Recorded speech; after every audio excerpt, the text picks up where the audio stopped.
FM 100.6 मेगाहर्ट्झवर Akashvani नागपूरचे हे विविध भारती केंद्र आहे. 8:42 झाले. श्रोते प्रसारित करीत आहोत ठळक मराठी बातम्या.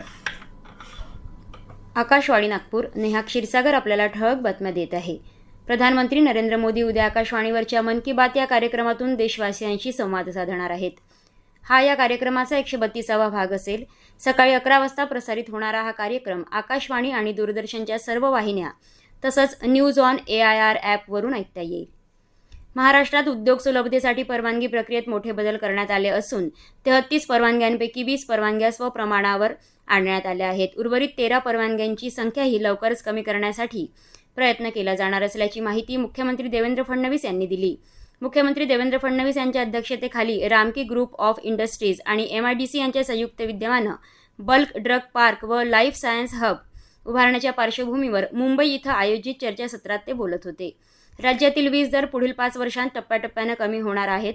सध्या असलेला ₹10.88 प्रति युनिट हा वीज दर पुढील 5 वर्षात ₹15.87 इतका न होता कमी होऊन ₹9.97 पर्यंत येणार असून 2028-29 पर्यंत महाराष्ट्र देशातील सर्वात कमी वीज दर असलेले राज्य ठरणार असल्याचा दावा मुख्यमंत्री देवेंद्र फडणवीस यांनी यावेळी केला.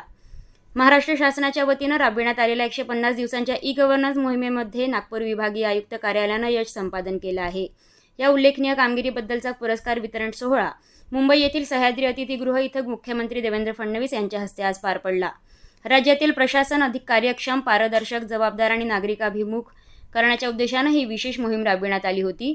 या मोहिमेत शासकीय संकेतस्थळांचं अद्ययावतीकरण व नागरिकांसाठी सुलभ माहिती उपलब्धता, सेवा हमी कायद्यांतर्गत वेळेत व पारदर्शक सेवा वितरण अशा अनेक बाबींवर लक्ष देण्यात आले होते. तर यामध्ये नागपूर विभागीय आयुक्त कार्यालयानं ई-गव्हर्नन्सच्या माध्यमातून प्रशासनामध्ये वेग, पारदर्शकता आणि उत्तरदायित्व वाढविण्यासाठी विविध अभिनव उपक्रम राबवित राज्यात प्रथम क्रमांक मिळविला आहे.